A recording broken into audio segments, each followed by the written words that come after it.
จนแล้วเจ้าเด้อเบาลาวจ้าเมื่อนางแดงเด้อเห็นพัวเราตีตายเด้อคอยมาหับแล้วเด้อ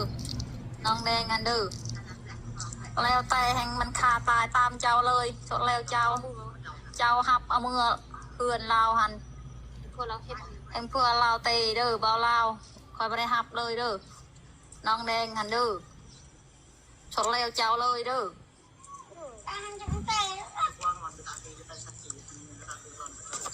ตามไปอ่ะเจ้าเขาเอาตามไปเอาไม่ใช่ตามไปไม่ใช่เขาแต่กูปลายไกลเลยนะพ่อเองยายคุณที่หนูพ่อเองสดเร็วเลยเด้อเบาลาวเจ้ามือน้องแดงเด้อแห่งพัวเราตัดคอก็ตามเจ้าเลยเด้อเขาว่าจะพาเมื่อเจ้าหาเมื่อไวแท้ยังมาทันวาวยังมาทันเร็วเวียดในเขาว่าสิวาวสิการเจ้ามืออย่าพาเมื่อเมนอยู่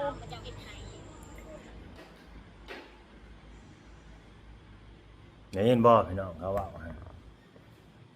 เขาว่าแล้วว่าผิดชอบเขาว่าเขาฆ่ากันก็เกิดว่าพี่น้องสบายดีสวัสดีเด้อพ่อแม่พี่น้อง FC ที่ฮักแพงเบิดสุขุสุคนเนาะเบิดสุหมองสุบอนเด้อพี่น้องเด้อว่าจะเป็น FC ทั้งผู้เก่าแล้วก็ผู้ใหม่เนาะถือว่าติดตามให้กำลังใจบ่าวลาวพระเพลินเนาะก็ดีเสมอมาพี่น้องเอ้ยก็คือหลายคู่หลายคนก็ที่เห็นนั่นแหละเนาะคลิปล่าสุดที่ลงไปล่าสุดนั่นน่ะ ปัญหาเรื่องครอบครัวผู้ผัวไม่เมียหั่นล่ะเรื่องของนางแดงกับบ่าวแตงเพิ่นนั่นแหละเนาะนางแดงบ่าวแตงหรือว่านางแดงท่าแตงนี่แหละต้นปลายสาเหตุมันก็มันยังบ่รายละเอียดได้พี่น้องไอ้ต้นปลายสาเหตุนี่มันยังมีเงื่อนงำอยู่มันยังมียังที่ว่ามันปกปิดไว้อยู่นะเฮาคิดว่า มันยังบ่กล้าเว้าแบบรายละเอียดชัดเจน ตามที่ได้ยินมานี่ต้นปลายสาเหตุที่ว่าเขาผิดเขาเถียงกันนี่คือผัวนี่ตามที่สัมภาษณ์นางแดงผัวนี่ว่านอนตื่นมาแล้วมากินข้าวเลยจมเมียให้เมียเว้าไปหลายอันหลายแนวเมียว่าแนวนี้นะแต่นางบ่ระบุชัดเจนว่าเว้าหยังแน่บอกไปหลายแนวแหละสงสัยมีเอื้อยข้างเฮือนนั่นมาเล่นน้ำนางแดงบอกหรือว่านางแดงไปเล่นน้ำเอื้อยข้างเฮือนนั่นผัวแล้วว่าเมียนี่แปลว่าพื้นผัวสู่ชาวบ้านฟังอ่ะนะสิเว้าทำนองว่า ผัวขี้ข้านบ่เฮ็ดบ่สร้างบ่หาบ่ไปสั่งอีหยังมานี่แหละเนาะหรือว่ามันสิกินยาเล่นยาติดยาบ่นี่เฮาก็บ่ฮู้เนาะอันนี้ก็บ่ฮู้คือกันแต่ตามที่ถามเมียน่ะว่ากินอยู่ผัวน่ะกินอยู่เด้เวลามันเฮ็ดน่ะมันกินอยู่เพราะว่าเวลาเฮ็ดน่ะกินเฮาก็บ่ฮู้ดอกเบื้องลึกเบื้องลับมันต้นปลายสาเหตุแต่ว่าเขากินหรือบ่กินนี่เฮาก็บ่สามารถที่สิไปฮู้แล้วก็สิไปก้าวก่ายเขาได้พี่น้องเฮาสิบ่ไปกล่าวหาเขาเนาะบ่ได้ไปกล่าวหาเขาเฮ้ยมึงกินยามึงเล่นยาบ่จักกันจังซั่นจังซี่บ่เคยไปกล่าวหาผู้ใดเฮาก็เบิ่งไปในเฮาเบิ่งไปในตาของเฮานี่แหละเนาะ FC ก็สิเบิ่งคือกันนั่นแหละลักษณะท่าทีของคนแต่ล่าสุดนี่ตีกัน ดึงผมกันหมอเมียนี่อันนี้บาดคอนี่ก็บาดมีแต่ห้อยเล็บดึงผมว่าผัวดึงผมนี่ออกมาเป็นจุกเลยในกำมือนี่ตามที่สัมภาษณ์มื้อนี้นะเขาตีกันนี่4-5 เทื่อแล้ว 4-5 เทื่อแล้วมีเรื่องกันตั้งแต่ไปอยู่ในกระตูบนะตั้งแต่พันมีเฮือนตอนอยู่ในกระตูบนะ2 เทื่อหรือ3 เทื่อนี่แหละบัดรวมกันเด้อพี่น้องเด้อรวมกันน่ะอยู่ในกระตูบกันในเฮือนนี่ประมาณ5 เทื่อแล้วนางแดงว่าก็แห้งแบบนี้แต่บ่ได้บอกได้ว่าบ่ได้กล่าวให้ผู้ใดบ่ได้ไปเว้าแล้วก็บ่มีสื่อโซเชียลไปเห็นเหตุการณ์อะไรก็เลยเรื่องมันก็เลยเงียบไปนะ อันนี้บ่าวนงไปเห็นอันนี้ก็สิเว้าตามความจริงซะบ่าวนงบัดผ่านไปบัดไปเห็นมื้อนั้นเรื่องของเรื่องกว่าเรื่องสิแตกความสิแตกนะกว่าคนอื่นแล้วก็สื่อสิฮู้นำ FC สิฮู้นำหรือว่าผู้รักผู้ใหญ่ที่ว่าช่วยเหลือหั่นแหละ อาจจะฮู้นํแต่บางคนที่ยังติดตามอยู่เนาะอาจจะฮู้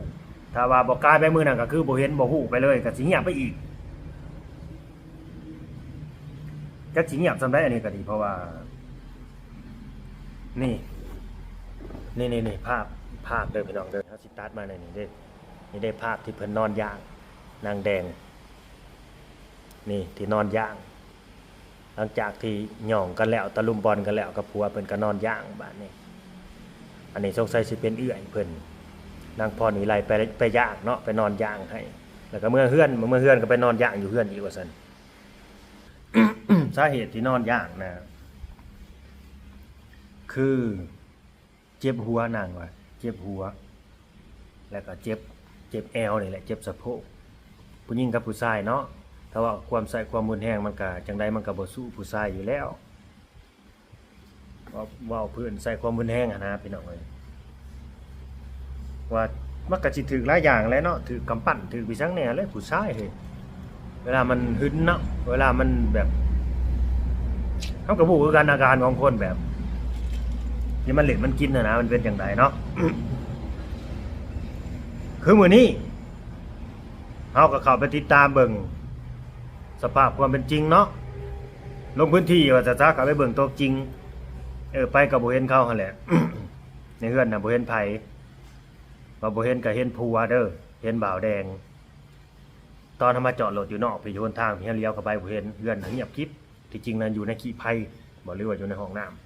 ำ อยู่ในขี้ไผหรืออยู่ในห้องน้ำนี่แหละแล้วมันก็เปิดประตูออกแล้วก็ย่างออกผู้เลยป่าวิกผูกย่างออกป่าวิก รอบแรกอันนี้เขาก็ไปเลาะเบิ่งความเสียหายในเฮือนนั่นแหละว่ามีพี่ช่างแน่ที่ว่ามันเสียหายมันแบบว่าเขาคล้องนะเขาทำลายเขาคล้องบ่อยังนะประมาณนี้ก็บ่ได้ทำลายพี่น้องเอ้ยแล้วเขาไปเบิ่งในห้องน้ำประเทศนั้นเพิ่นไปแย่ไข่หมูแดงคือสิแม่นว่าซั่นไปแย่ไข่หมูแดงมาแหละมาเลือกแม่มาในห้องน้ำ เดี๋ยวมาหานางแดงบัดนี้หลังจากที่ถ่ายคลิปไปได้10 กว่านาทีเนาะก็ตามไปหานางแดงอยู่เฮือนไปนอนอยู่เฮือนเอื้อยว่าซั่น ไปนอนอยู่เฮือนเอื้อยคืนนึงไปแต่เมื่อวานนี่แหละว่าผัวน่ะไหลนี้ไหลคือหมูคือม้านี่ว่าซั่นแม่ย่าก็บ่ให้อยู่สิคืนเงินในดินที่ซื้อนั่นว่า สิคืนเงินบ่าวลาวแล้วก็ให้นี้ออกจากหันเฮือนก็สิไปปลุกทางใดก็ไปว่าซั่นเขาบอกแบบนี้แต่ว่าทางเฮาก็บ่ได้เข้าไปหาทางแม่ย่าเพิ่นเนาะอันนี้ก็นี่ว่าจะเข้าไปยังบ่มีเวลาพี่น้องเอ้ยเวลามันจำกัดมื้อนี้เพราะว่า 3 โมงก็ต้องฝากมาหาพวกลูกๆเนาะ เวลามันจำกัดเลยบ่ได้เข้าไปหาเพิ่นสักก็สิเข้าไปถามเบิ่งถึงเรื่องราวเพิ่นเว้าในใดบ่ตามจริงแล้วดินตอนนี้นะปู่กับย่านี่คือสละสิทธิ์แล้วบ่มีสิทธิ์แล้วในดินตอนนี้อันนี้ว่าตามหลักความเป็นจริงเพราะว่าเฮาใบซื้อขายก็ลงบันทึกกันเรียบร้อยได้จนพ่อบ้านได้มาจดมาแต้มกันแล้วเนาะว่าดินในสื่อตัวนี้นะมีแต่นางแดงกับท้าวแตงเด้เป็นเจ้าของที่ดินเป็นเจ้าของกรรมสิทธิ์ที่ดินนะว่าพื้นหญ้านี่ยังบ่มีสิทธิ์เลย เนาะยังบ่มีสิทธิ์เลยแหละแต่ที่นางแดงว่าวนะบัดมาพามาเฮือนมื้อนี้นะพามาเฮือนมื้อนี้ที่จริงแล้วเอื้อน้องเขาก็บ่อยากให้มาเด้ เขาบ่อยากให้มาเขาย่านแบบแนวใดเขาย่านหมอนี่นะย่านมันกลับไปแบบไปถูกไปตีกันอีกนะย่านมันแบบจะใส่ความรุนแรงกันอีกย่านมันขามันตีกันนะอยากเว้าความกันอย่างประมาณนี้อยากเว้าพื้นเว้าความกันสิรอให้ทางนี้ไปไต่ไปตามไปเว้าและเฮาแหละไปตามมาก่อนบาดนี้เรื่องของเรื่องนะพี่น้องเอ้ย เด้อเอาล่ะไปตามมาเพราะว่าเฮือนมันเป็นเฮือนของนางแบบนี้นะเฮ็ดให้นางบัดสินี้ไปเฮ็ดหยังเนี่ยนี่นะเฮือนเจ้าของบัดสินี้อย่างประมาณนี้นางก็สิเครียดนั่นแหละแบบว่าผัวไหลนะผัวไหลนี่นั่นเลยสิเครียดบ่แล้วไปนั่นนี่นะมันก็สิต่ำต้อยน้อยใจเนี่ยเนาะบางทีมันก็ซื้อแน่มันซื้อบื้อแน่นะมันก็สิไปนั่นนี่ถึงกดดันแน่คันบ่ไปบัดหรือผัวสิใส่ความรุนแรงนำบ่นี่เนาะ มันก็สิย่านบอกก็เลยไปแบบหญ้าก็กดดันแน่ขนาดควายนี่หญ้ายังเอาเมื่อเลยบ่ให้เลี้ยงแล้วบ่ให้เบิ่งให้อีกเอาเมื่อเฮือนเปิดพุ่นว่าซั่นแล้วแหละพามาเนาะพามาจักเขาเว้าไปจังกันบ่ยุ่งมายิงมาลงมาเต่งไปแต่ภาษาบ้านเขาแหละภาษาลาวเทิงนั่นจักเว้าไปจังเฮาพูดลาวลุ่มนี่เฮาก็ฟังบ่ฮู้เรื่องดอกภาษาชนเผ่าของเขาหั่นแหละ เขาเว้ากันก็สิว่าทำนองว่าบ่อยากให้มาหั่นแหละนางแดงนี่ก็ซองคิดซองใจอยากมาแน่บ่อยากมาแน่เพราะว่าอยู่หามันก็อึดอัดนะมันบ่สะดวกสบายห้องน้ำห้องในวันอยู่บันเช้าขับแค่แถมมันลูกหลานก็ดื้ออีกพวกเป็นขี้หงขี้หิดก็เต็มอยู่หั่นยามมันติดกันอึกกระทึกนึกน้องกันไปอีกหั่นนะเนาะอันนี้ก็ด้วยความหวังดีของเฮาแต่ก็บางทีมันก็เขาเรียกว่าในใดทำคุณบูชาโทษอย่างประมาณนี้เนาะทำคุณบูชาโทษเนาะเพราะว่าล่าสุดนี่เขาเฮาอาม่านี่เขาว่า ถ้าเกิดพี่จังขึ้นในเฮารับผิดชอบเขาว่าก็ส่งขอความมาเฮาแหละถ้าเกิดยังขึ้นให้บ่าวลาวรับผิดชอบเด้อว่าซั่นเอานางแดงกรณีเอานางแดงมานี่นะเขาเอาแบบนี้พี่น้องเอ้ยสิว่าได้ซะเบิ่งดูเขาเว้าแบบว่า เขายกให้เฮาเลยหั่นนะเขาบ่ได้ขีดเห็นว่าเห็นหางก็บ่ได้ขีดเห็นบุญของบุญคุณเลยพวกนี้แหละอีดีอันนี้ว่าตรงๆเดี๋ยวจะเอาคลิปเสียงให้ฟังนำคลิปเสียงที่เขาส่งมาแหละมันก็สิด้วยความเป็นห่วงน้องมันแน่หั่นแหละแต่มันก็บ่คิดนะมันบ่คิดแล้วมันเว้าไปเว้าด้วยความบ่ฮู้บ่หรือว่ามันฮู้ดีโพด ฮู้ดีโพดบ่แต่ว่าบ่ฮู้จักบุญคุณคนนั่นนี่มันอาจสิฮู้ดีโพดนั่นแหละมันอาจสิปรึกษากันแล้วสิคุยกันแล้วพี่น้องเขานั่นเนาะแต่ก็ภาวนาว่าบ่ให้มันเกิดความรุนแรงยังขึ้นกับเขาหั่นแหละแต่ผัวเมียเขาแบบเพราะว่ามาอยู่นํกันก็อยู่ไผอยู่มันไปก่อนนั่นนี่นะบ่ให้มันมีถอยมีความกันหั่นน่ะพี่น้องให้มันใจเย็นๆแล้วก็อยู่กันแบบเหมาะๆแม่ๆไปก่อนคันว่ามันเป็นไปบ่ได้ก็ให้ผัวนี่ ตีโตออกซะคือเมียกับลูกมาอยู่เฮือนนั่นน่ะบ่าวแดงนี่ถ้าเป็นไปได้ก็กลับไปอยู่เฮือนนำพ่อนำแม่ก่อนซะแบบนี้นะ เอาคิดว่าอย่างซั่นขอความเสียงเพิ่นส่งมาฟังเอาเด้อว่าเสียงผู้ใดเดี๋ยวสิให้ฟัง ให้ FC คอมเมนต์เนาะให้ FC แสดงความคิดเห็นเนาะอันนี้ก็ผิดถูกจังได๋ก็แสดงความคิดเห็นนํกันก็สิผิดด้วยความที่ว่าเฮานี่ผิดนำตัวเฮาหั่นแหละเนาะที่ว่าเข้าไปยุ่งนำเขาตั้งแต่เริ่มแรกเลยก็บ่คิดว่ามันสิเป็นแนวนี้หั่นแหละสิว่าผิดนำเฮาหั่นแหละที่ว่าไปซอยเขาให้เขาลืมตาอ้าปากปีกะคาแข็งได้หั่นน่ะประมาณนี้เนาะแต่คนเฮามันก็บ่จักบุญคุณของคนหั่นน่ะมีการสูญเสียหั่นน่ะเนาะอันนี้ก็สิแม่นนางพรวิไลแล้วก็กับอ้ายเพิ่นแล้วก็สาวปานนำที่อยู่ในนี่เนาะที่ว่าอยู่บ้านน้องเบ็ดนั่นแหละน่าสิเต็มกันอยู่นี่เว้ากันอยู่นี่และมีเสียงหัวนี่คือหญ้าโทรศัพท์กันหญ้าโทรศัพท์กันประมาณนั้นแหละเขาแบบเขาปรึกษากันแล้วเขาจังให้นางพรวิไลนี่ส่งคลิปเสียงมาหา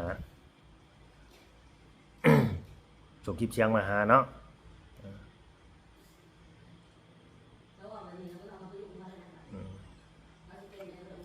FC สิว่าจังได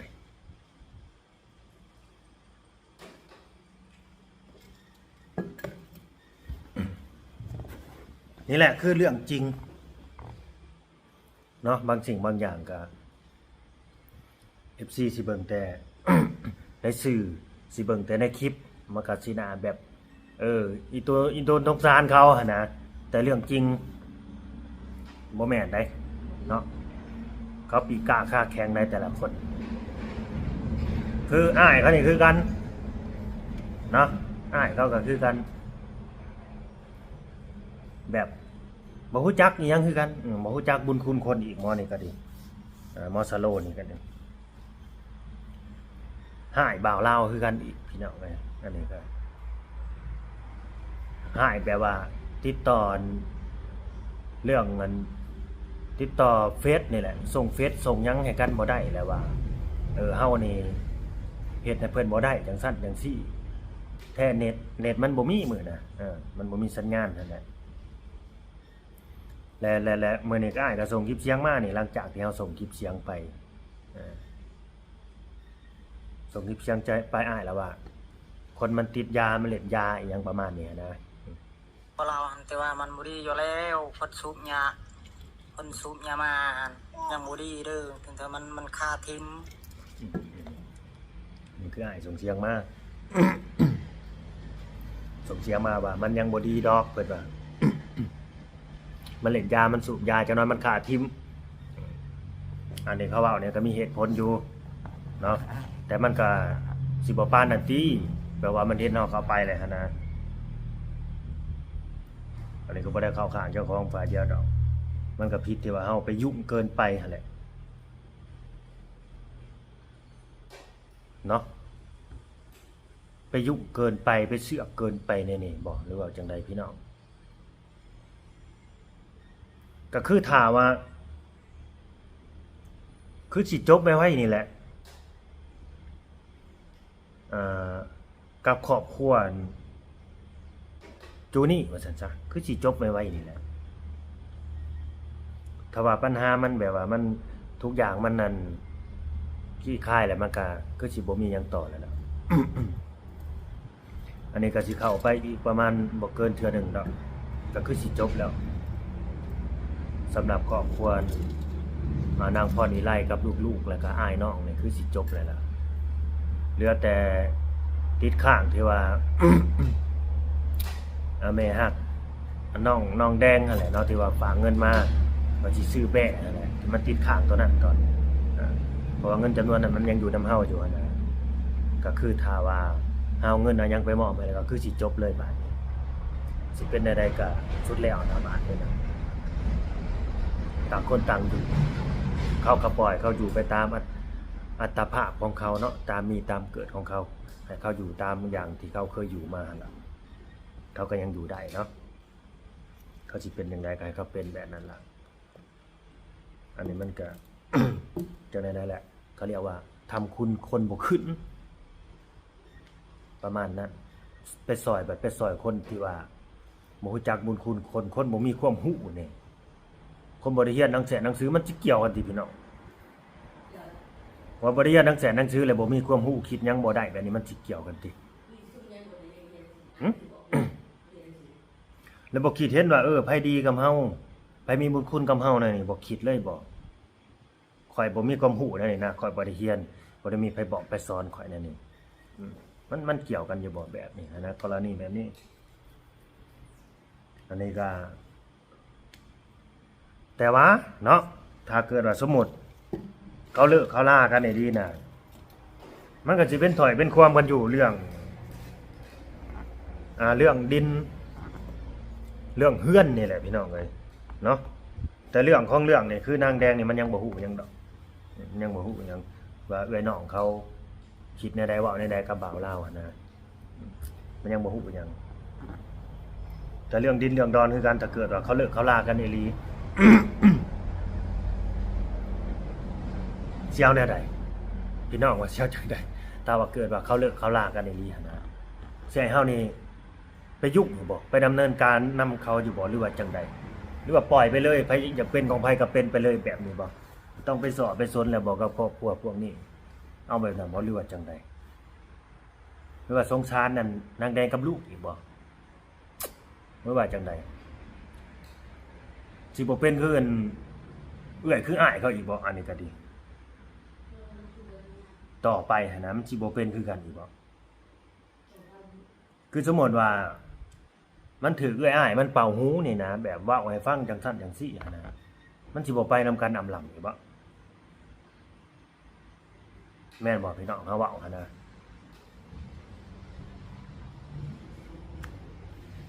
จักสิว่าได้เนาะก็ตามนั่นแหละมันสิเป็นได้ก็มันเป็นเนาะขอบคุณเด้อที่เข้ามาเบิ่งมาชมพี่น้องเอ้ยตั้งแต่ต้นจนจบคลิปเนาะเฮาก็ว่าสิบ่ออกมาเว้าอะไรเลยแต่มันก็ได้มันจำเป็นนั่นแหละเนาะอยากให้ FC ได้ฮู้ให้ FC ได้ฮู้นํว่าคนพวกนี้เขาคิดในใดกับเฮาหั่นน่ะ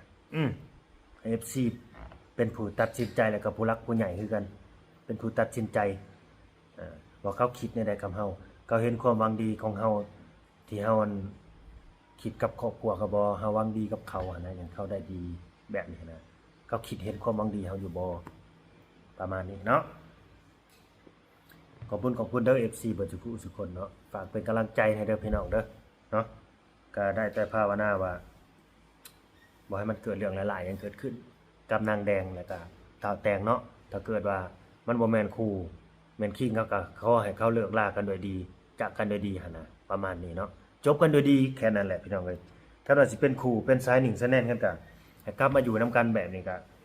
กลับมาอยู่นํกันก็บ่ให้มีเรื่องผิดต้องถูกต้องปองดองกันให้เนาะให้ถูกต้องปองดองกันบ่ให้มีเรื่องบาดหมางกันบ่ให้มีเรื่องผิดใจกันอย่างประมาณนี้เนาะไปเลยเด้อพี่น้องเอ้ยไปแล้วสบายดี